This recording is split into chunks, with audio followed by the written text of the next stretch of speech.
Well, in my book, Thanksgiving just got a demotion because this Route Triopia Day is now my favorite Thursday on the calendar.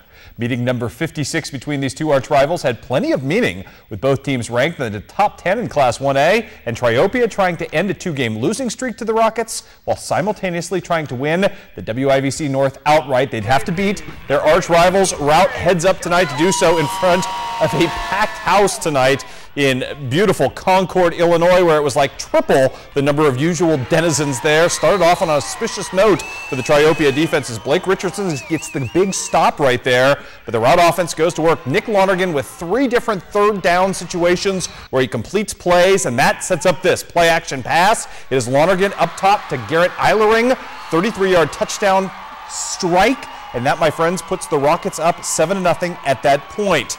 Triopia would come out, go 3 and out, punt the ball back on the immediate punt on the very next play. The ensuing play, it's Dakota Longley with a fumble recovery for Triopia, and that turns the Trojans' fortunes right around. Very next play, this is Tanner Huddleston on the quarterback keeper, and he is in from 10 yards out for the score, tying the game up at that point at 7 apiece. Later, more to come from the Triopia offense. Jared Sanders with a nice 20-yard pickup right here, and that would set the table for the Triopia Trojans' second scoring jaunt of the night, turned in courtesy of Derek Shoney from 10 yards out. The PAT would fail, but Triopia would build a 13-7 lead early in the second quarter.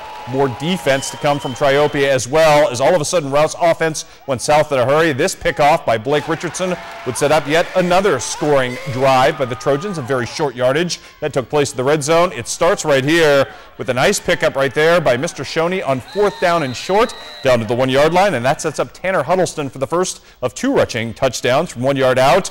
19-7 at that point. Triopia would go for the 2-point conversion, but Brant Young, the outstanding Rocket linebacker, would sniff that out and stop it at the 2-yard line right there. Still too much of the Triopia defense tonight. Blake Richardson with 2 interceptions in the first half.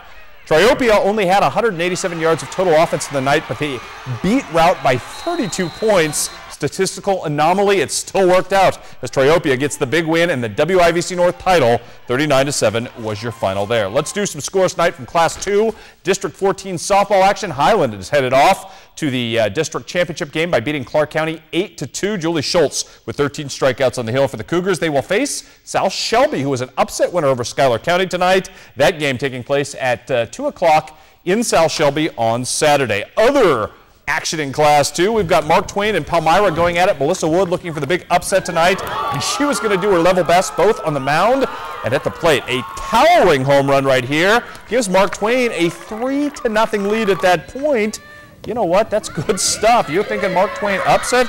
Here's Kelsey Martin, though, with the bunt and stretches it into an infield single. And then Kendra Hins will start things off for Palmyra on a much better note, bringing Miss Martin home with the single to left field. Bottom of the 6th, more to come from the Panthers. Liz Stansberry with the shot to right field. That's going to score 2. Katie Serban and Lexi Lawson at that point. And you know what? Palmyra is just going to get in their groove and do what Palmyra does. Feast like sharks in blood-infested water. Right here, it's Breanne Caldwell adding to it, doubling to the wall. Jamie Martin would bring her home. Palmyra wins in a blowout tonight, 13-3 to advance to the championship game. Up next for Palmyra, that game on Saturday would be the winner of the contest between Monroe City and Ellsbury. Auspicious start in this one for Tegan Garner and the Lady Panthers, as there were a lot of strikeouts early, but things would devolve quickly for Monroe City. How about Felicia Pruitt right here, hitting into the fielder's choice, which scores the first run of the game. Miss Pruitt not done yet. This is an RBI triple, which starts an onslaught at that point of 12 unanswered runs.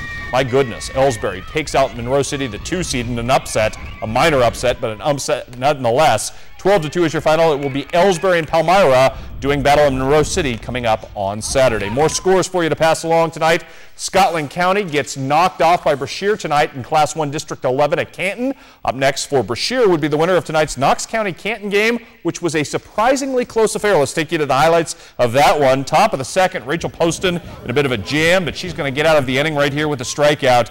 She pitches very, very effectively for Knox County. Canton's defense, though, kept them in this game. Off the bunt, it's Allie Carper going to Kayla Merrill at first, then she guns the runner at third. A 5-3-6 double play.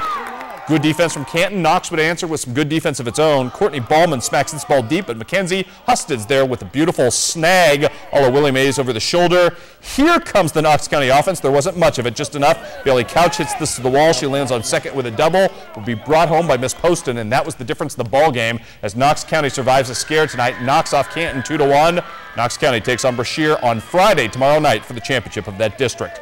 More scores to pass along tonight in soccer. Hannibal wins on senior night 5-0. Also at the Lemons Invitational in honor of Frank Lemons at Hannibal today. Troy was your team champion on both sides, but Brady Novak of Hannibal wins the boys individual championship. And on the girls side, Sam Berlasky of Mark Twain is your individual girls champion. We've got volleyball tonight. Liberty too much for Pittsfield tonight. Unity knocks off Central in 3 games. Also, it was Monmouth-Roseville being felled by Southeastern, and in a score you don't see there tonight. Big game tonight we just missed because of the timing of it all, but Hannibal loses to Rockbridge, their arch rivals, tonight in a heartbreaker. Also in tennis, Quincy Notre Dame ends the regular season with a 7-2 win over Peoria Notre Dame, and that's a nice win for the Lady Raiders going into the postseason. Joe Morano has you tomorrow night for a huge sports final. I actually have a wedding to go to, so I have to miss my first sports final in like 12 years. So. Oh my gosh, I'll have to take your temperature. Yeah, I know. I'm feeling bad. I actually yelled at my best friend. I'm the best man in his wedding for scheduling during football season. Who does that? Idiots. We'll be right back.